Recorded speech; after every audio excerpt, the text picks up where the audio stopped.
नमस्कार. आज 14 जानेवारी 2025 वार आहे मंगळवार. लोकसत्ता आणि इंडियन एक्सप्रेस वृत्तपत्र विश्लेषणमध्ये आपलं स्वागत आहे. अद्याप लोकसत्ता आपल्याला प्राप्त झाला नाही, त्यानिमित्ताने आपण डायरेक्टली वेबसाईटवरूनच वाचण्याचा प्रयत्न करूयात. पहा, माझं प्रीमियम सबस्क्रिप्शन आहे लोकसत्ताचं, तरी लोकसत्ता मला डाउनलोड होत नाही. आता अगदीच तुम्ही पाहू शकता, मी भरपूर वेळा ट्राय केलं, पण शेवटी कंटाळून डायरेक्टली म्हटलं आता वेबसाईटवरूनच आपण काय करूयात, विश्लेषणाला सुरुवात करूयात. तत्पूर्वी मकर संक्रांतीच्या सर्वांना हार्दिक शुभेच्छा. त्याच्यानंतर पहिली बातमी आहे सेन्सेक्स रुपयाची आणखी घसरगुंडी. मुंबई शेअर बाजार 1000 अंशांनी कोसळला, तर डॉलरच्या तुलनेत भारतीय चलन विक्रमी नीचांकावर.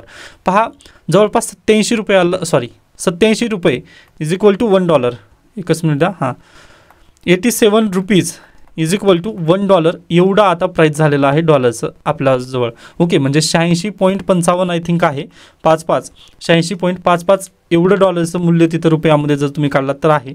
पण तुम्ही व्हिडिओ पाहत असताना नक्कीच 87 रुपये ही गेलेलं असेल. या निमित्ताने मी म्हटलं आहे की 87 रुपये इज इक्वल टू $1.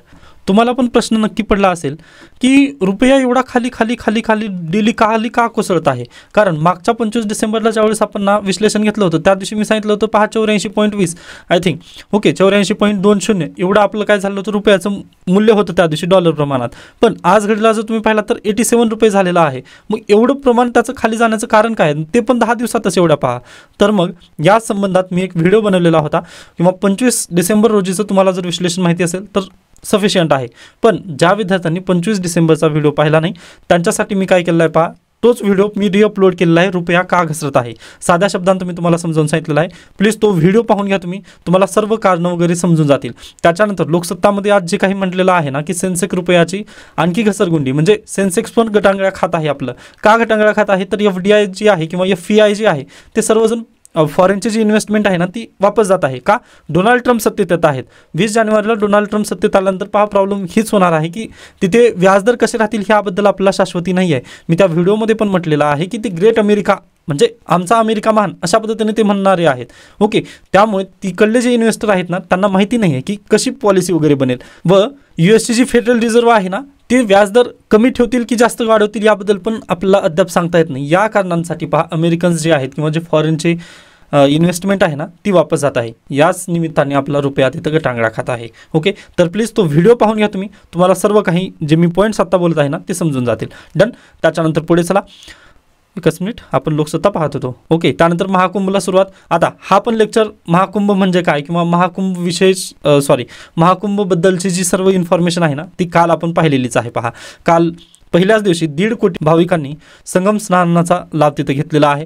तर प्लीज तुम्ही कालचा व्हिडिओ पहा, त्यामध्ये मी संपूर्ण पॉईंट्स डिस्कस केले. त्यानंतर कल्चर पॉईंटला कशा पद्धतीने ते रिलेट करता येतं याबद्दल पण आपण चर्चा केली. त्याच्यानंतर सोयाबीन खरेदीस 31 जानेवारीपर्यंत मुदतवाढ. मुख्यमंत्र्यांची मागणी केंद्रीय कृषी मंत्र्यांकडून मान्य. पण रियालिटी वेगळीच आहे, त्यामुळे मी या न्यूजला पण डिस्कस करत नाही. याच्यापूर्वी आपण ते पाहिलेलंच आहे. त्याच्यानंतर सोनमर्ग बोगद्याचे पंतप्रधान नरेंद्र मोदी यांच्या हस्ते उद्घाटन, ओके, किंवा लोकार्पण. तर पहा, आपण ह्या पण न्यूजला अगदीच पाहिलेलं होतं. आय थिंक परवा दिवशीचं न्यूजपेपर तुम्ही पाहून घ्या.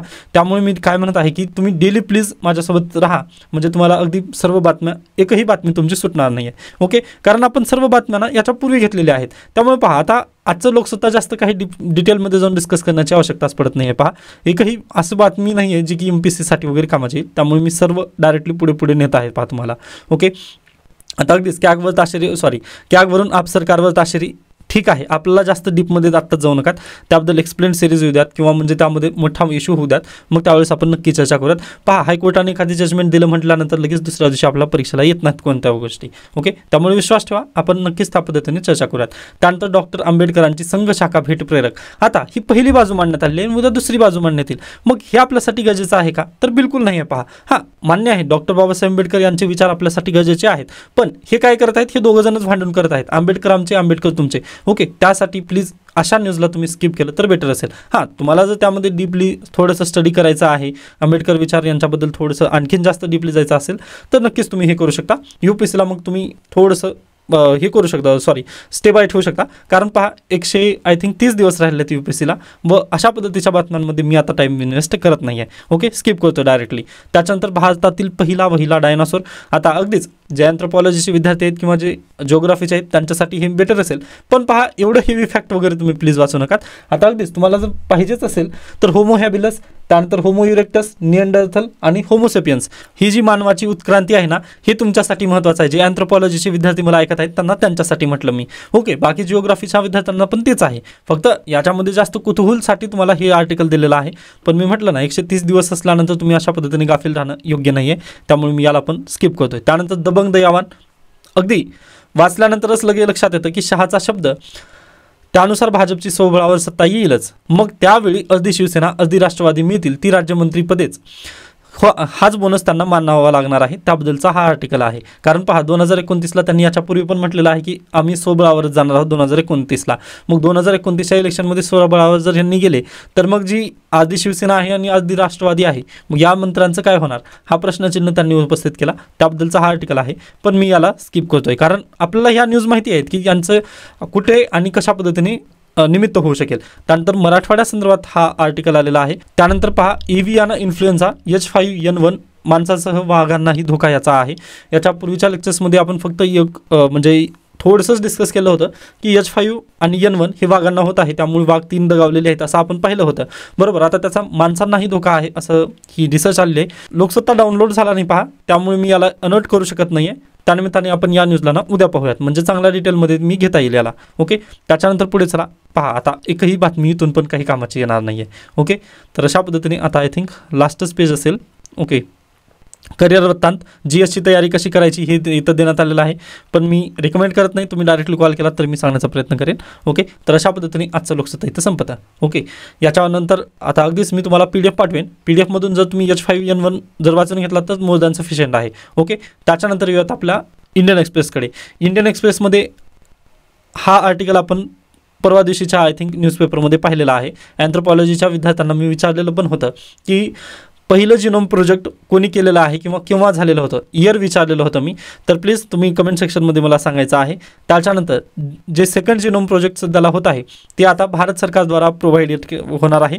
पण यामधील सर्वात मोठा इश्यू काय येणार आहे पहा, डाटा प्रोटेक्शनचा येणार आहे. आपण पाहिलेलं आहे सेकंड जिनोम प्रोजेक्ट काय आहे ते आपण पाहिलं. पण आता पहा, सेकंड जिनोम प्रोजेक्टमध्ये काय केलं जाणार आहे तर व्यक्तींचा जे DNAचा डाटा आहे ना तो गोळा केला जात आहे. बरोबर, सेकंड जेनोम प्रोजेक्टमध्ये. मग तो जो व्यक्तींचा डाटा आपण DNAचा डाटा जर गोळा केला ना तर अगदीच पहा, आपल्याकडे इथनिक ट्राईब्स पण आहेत. जसं तुम्ही हा आपला प्यारा भारत आहे व इथं अंदमान निकोबारमध्ये जर गेलात ना तर तिथं आज देखील इथनिक ट्राईब आहेत, म्हणजे ज्यांचं सोसायटीशी म्हणजे आपल्या प्रगत भारताशी त्यांचं जास्त नातं नाही आहे पहा, ते आज देखील जंगलातच राहतात. मग त्यांचे आपण DNA काय करत आहोत, सॅम्पल गोळा करत आहोत. मग ते सॅम्पल डाटा आपण गोळा जर केला, मग त्यामधून आपल्याला काय समजणार आहे तर आपले DNA कशा पद्धतीने आहेत किंवा या व्यक्तीला आजार का होत आहे व दुसऱ्या व्यक्तीला आजार का होत नाही, ह्या दोन गोष्टी आपला कंपॅरेटिव्ह स्टडीमध्ये समजणार आहेत. बरोबर, मग हा जो डाटा आपण गोळा केलेला आहे डिसीजसाठी, तर याचा परिणाम काय होऊ शकतो पहा. हा जर डाटा चोरीला गेला तर अगदी पहा इथे काय बनवले जाऊ शकतात, बायोलॉजिकल जे व्हायरसेस आहेत ना ते बनवले जाऊ शकतात. ओके, व ज्या व्यक्तीला आजार नाही आहे, ओके, ज्या व्यक्तीला आजार नाही आहे त्या, आता पहा एखादा अगदीच तुम्ही CID पाहिला असाल किंवा म्हणजे अगदी कोणते तरी क्राईमचे सिरियल जर पाहिलं ना तर त्यामध्ये आपल्याला काय लक्षात येतं पहा की एखादा पागल सायंटिस्ट असतो, तो काय करतो, एखादी व्हायरस बनवतो व दुसऱ्यांना मारण्याचा वगैरे प्रयत्न करतो. अगदी तशाच पद्धतीने आता हे शब्द लिहू नका तुम्ही, पण तुमच्या भाषेमध्ये हे थ्रेट आहे असं तुम्ही अँथ्रोपॉलॉजीच्या विद्यार्थ्यांनी लिहायचं आहे. ओके, तुम्ही काय म्हणू शकता पहा तिथे की अगदीच पहा, तो जर सायंटिस्टला वाटलं की आपण एक व्हायरस वगैरे ट्राय करूयात व त्यांच्याजवळ तर DNA आहे, मग एखादा निरोगी मनुष्य आहे पहा किंवा एखादी निरोगी इथनिक ट्राईब आहे, मग त्याला जर संपवायचं जर म्हटलं तर त्यांनी पहा त्या DNAमध्ये काहीतरी ॲब्रेशन घडून आणून त्यांनी काय करू शकतात, त्या इथनिक ट्राईबवरती वगैरे धोका तिथं लावू शकतात, जसं की व्हायरस वगैरे तिथं उद्गम नक्कीच पाहू शकतो. मग हा जो डाटा कलेक्ट केलेला आहे ना, या डाटाचं प्रोटेक्शन करणं खूप गरजेचं आहे किंवा हेच चॅलेंज आहे. ओके, पॉझिटिव्ह गोष्टी काय आहेत तर आपल्याला समजून येतील की आपल्याला कॅन्सर का होत आहे किंवा जे डिसीज होत आहेत, ओके, त्यावरती आपण औषध वगैरे लवकर शोधू शकतो, हे आपल्याला सांगता येतं पॉझिटिव्ह. पण निगेटिव्ह काय आहे, याचा गैरवापर केला जाऊ शकतो. हा जो डाटा घेत आहेत ना, यांनी कलेक्ट करत आहेत आपले DNA सॅम्पल्स वगैरे, मग याचा नक्कीच इम्पॅक्ट काय होईल, जर एखादा सायंटिस्ट वगैरे जर तशा पद्धतीने आपल्याच बॉडीवरती जर प्रयोग केला तर अगदी डेथ तिथं होऊ शकते. किंवा पहा आपलं DNA सॅम्पल्स तिथं घेतलेलं आहे, मग एखाद्या क्राईममध्ये पण आपल्या DNA सॅम्पलचा तिथं यूज केला जाऊ शकतो. ओके, मग हे दोन चॅलेंजेस आपल्या डाटा संदर्भात आहेत. कुठे, DNA डीएनएचा जो डाटा घेतला जाणार आहे ना, जीनोम प्रोजेक्ट सेकंड आपल्या भारताचा, त्या संदर्भात आहे हे. आय होप 2 पॉईंट तुम्हाला समजलेत. व पॉझिटिव्ह तर याच्यापूर्वी आपण डिस्कस केलेलेच होते. डिस्कस काय केलं नव्हतं तर हे 2 पॉईंट डिस्कस केले नव्हते. ओके, बाकी प्रिलिमसाठीचं पूर्वीचं लेक्चर तुम्ही आठवा, त्यामध्ये मी म्हटलेलं आहे की CRISPR-Cas9 याबद्दल प्रश्न विचारले जातील. जीनोम प्रोजेक्टबद्दल यामध्ये डीपली जाऊ नका तुम्ही. जे अँथ्रोपॉलॉजीचे विद्यार्थी आहेत ना, त्यांच्यासाठी हा मस्ट आर्टिकल आहे. प्लीज मी हायलाईट केलेला आहे, ते तुम्ही नक्कीच वाचून घेऊ शकता. याच्या PDF ना लोकसत्ता आणि आपलं इंडियन एक्सप्रेस दोन्ही पण मी आपल्या टेलिग्राम चॅनलवरती पाठवण्याचा नक्की प्रयत्न करेन. ओके, त्यानंतर टेलिग्राम चॅनल कुठं आहे हे विद्यार्थ्यांचं खूप हे येतात, म्हणजे मेसेज येतात, तर पहा प्लीज डिस्क्रिप्शन बॉक्स तुम्ही एकदा पाहून घ्या, त्यामध्ये तुम्हाला हे सर्व काही मिळून जाईल. त्यामध्ये आपण दिलेलंच आहे. ओके, त्याच्यानंतर पहा युरियाबद्दलची केस स्टडी आहे, पण मी याला जास्त वजू देत नाही आहे, कारण UPSCचे PYQ तशा पद्धतीने पाहिले तर नाही आहेत. ओके, स्किप करा. त्याच्यानंतर RBI's फ्युअर ऑप्शन्स. आता नेक्स्ट मंथमध्ये फेब्रुवारी 2025मध्ये काय होणार आहे पहा, RBIची मॉनिटरी पॉलिसीची बैठक होईल. व सर्वांना आपण आत्ताच न्यूज पाहिली लोकसत्तामध्ये की आपलं शेअर मार्केट पूर्ण डबघाईला चाललेलं आहे, रुपया गटांगड्या खात कोसळत आहे. ओके, मग एवढ्या इकॉनॉमिकमध्ये आपलं चॅलेंजेस आहेत, जसं की इन्फ्लेशन पण खूप वाढलेलं आहे आपल्या देशामध्ये. बरोबर, आता अगदीच पहा, तुम्ही कोणालाही एखाद्या व्यक्तीला जाऊन विचारा, म्हणजे मार्केटमध्ये आता तुम्ही जर फिरत असाल ना, तर एखाद्या ऑटोवाल्याला वगैरे विचारा, मग ते तुम्हाला नक्की सांगेल की महागाईची स्थिती काय आहे. तुम्हाला रीडिंग रूममध्ये बसल्यानंतर समजणार नाहीत गोष्टी, पण ग्राउंड लेवलवरती काय चालू आहे हे जर तुम्हाला समजायचं असेल तर तुम्ही डिस्कस करू शकता. मग तो व्यक्ती नक्कीच सांगेल बाबा की अशा पद्धतीने महागाई खूप वगैरे वाढलेली आहे. मग आता आपल्याकडे रुपया किती रुपयाला मिळत आहे, सॉरी आपल्याकडे डॉलर किती रुपयाला मिळत आहे, तर 87 रुपयाला $1 मिळत आहे. मग पहा, आपण मार्केटमध्ये आता काय ऑइल घ्यायला जातो किंवा पेट्रोल, ओके, नॅचरल गॅस जे आहे त्यालाच आपण ऑइल म्हटलं, तिथं कच्चं तेल. तर पहा, मी जर पेट्रोल किंवा डिझेल जर टाकण्यासाठी गेलो, किंवा मग आता ती कुठून येतं, आपला देश सफिशियंट आहे का, आपण आत्मनिर्भर आहोत का पेट्रोल डिझेलमध्ये, तर आपण आत्मनिर्भर नाही आहे. मग आपण कुठून घेतो, तर अगदीच पहा, आपण जे तेल आहे पहा, रशिया आणि मिडल ईस्टकडून आपण तेल मागवतो. बरोबर, मग मिडल ईस्टकडून जर तेल मागवत असताना आपण कोणत्यामध्ये व्यवहार करतो, तर पहा डॉलरमध्ये व्यवहार करतो. आणि रशियामध्ये आपण काय डायरेक्टली रुबलद्वारे व्यवहार करतो. रशियासोबतचा आपले व्यवहार चांगले आहेत, पण ज्यावेळेस मिडल ईस्टसोबत आपण ट्रान्झॅक्शन करतो ना, तिथं डॉलरचा उपयोग होतो. मग डॉलरचा जर उपयोग होत असेल तर आज घडीला पहा 87 रुपयाला $1 मिळत आहे आपल्याला. मग तेल जर आपण तिथं पहा 100 बॅरल जर तेल आपण तिथून विकत घेतलं, सौदी अरेबियामधून जर आपण तेवढं तेल विकत आणलं, तर आपल्याला काय द्यावं लागेल पहा, या 100 बॅरलचं अगदी तिथं प्राईस चुकता करावी लागेल. बरोबर, या 100 बॅरलची जर प्राईस पहा $50 असेल, ओके, तर आपल्याला काय याला रुपयामध्ये कन्वर्ट करून द्यावं लागायचं पूर्वी. बरोबर आहे, कारण $50 गुणिले तुम्ही 87 रुपये वगैरे असं करा, तुम्हाला नक्कीच तिथं प्राईस वगैरे मिळून जाईल. ओके, मग आता काय होणार आहे पहा, रुपयाचं इथं काय व्हायला, रुपया इथं खाली कोसळलेला आहे. मग काय करावं लागेल, पूर्वी पहा आपला जर या संदर्भात 5,000 रुपये जर द्यावे लागत असायचे, म्हणजे $50ला जर आपण 5,000 रुपये असं जर कन्सिडर केलं, म्हणजे मी सहज म्हणतोय, माझी कॅल्क्युलेशन कमी आहेत पहा. ओके, तर $50 ऐवजी आपण 5,000 रुपये जर तिथं दिलं तर आपल्याला काय $50 मिळायचे, व आपण हे 100 बॅरल आपल्या भारतामध्ये घेऊन यायचं. बरोबर, अशा पद्धतीने प्राईस इंडेक्स होता आपला पूर्वी. पण आता काय होणार आहे पहा, प्राईस वाढलेले आहेत. मग $50 तेवढीच किंमत आहे, तिकडून आपण जेव्हा तेल घेऊन येतो ना त्यावेळेस तेवढीच किंमत द्यायचं आहे आपल्याला. पण 5,000 ऐवजी आता 7,000 रुपये तिथं द्यावे लागतील. मग 7,000 रुपये जर तिथं द्यावे लागत असतील ना, तर आपल्याला काय त्याचं इम्पॅक्ट कुठं होणार आहे, तर देशामधून तिकडून जे तेल येणार आहे ना, तिथं आपल्याला 7,000 रुपये द्यावे लागत आहेत. पूर्वी फक्त 5,000 रुपयेमध्ये आपण हे 100 बॅरल घेऊन येत होतो, आता तिथं 7,000 रुपये दिल्यानंतर आपल्याला ते 100 बॅरल मिळते. मग आपल्या देशामध्ये आल्यानंतर पहा याचे किमतीवर परिणाम होतील का नाही. त्यामुळेच पहा पेट्रोल आणि डिझेल किंवा जे नैसर्गिक वायू आहे त्याच्या किमती वाढण्याची जास्त इथं दाट शक्यता वर्तवली जात आहे. बरोबर, मग पहा पेट्रोल आणि डिझेलची जर प्राईस वाढली तर काय होईल, ट्रान्सपोर्टेशन जास्त महाग होईल. मग ट्रान्सपोर्टेशन जर महाग झालं ना, तर अगदीच पहा ज्या येणाऱ्या वस्तू आहेत ना, ती सप्लाय चेन्स तिथं विस्कळीत होईल. सप्लाय चेन्स विस्कळीत झाली म्हटलं की पहा इकॉनॉमी आपली ठप्प होऊ शकते. ओके, म्हणजे इन्फ्लेशनला तुम्ही थोडंसं हलक्यात घेऊ नका. इकॉनॉमिक्सची कन्सेप्ट आहे त्या, अगदीच पहा आपलं जे हे आहे, आता पहा जास्त जर इकॉनॉमीमध्ये जर जास्त इन्फ्लेशन जर वाढलं ना, तर काय होतं पहा, तर अगदीच पहा जे व्यावसायिक आहेत ते काय करतात, एम्प्लॉई तिथं कमी करतात, कारण त्यांना पगारी परवडत नाहीत. जे त्यांच्याकडे एम्प्लॉई आहेत ना, त्यांना पगार जे देतो आपण ती सॅलरी त्यांना देणं परवडत नाही. मग ते काय करतात, एम्प्लॉईला कमी करत जातात. मग तिथे काय होते, देशामध्ये बेरोजगारी वाढते. मग बेरोजगारी वाढली तर ती बेरोजगार व्यक्ती काही खरेदी वगैरे करू शकते का, तर बिलकुल नाही. मग ते काय होते, आपली जी इकॉनॉमीची सायकल आहे ना ती ठप्प पडू शकते.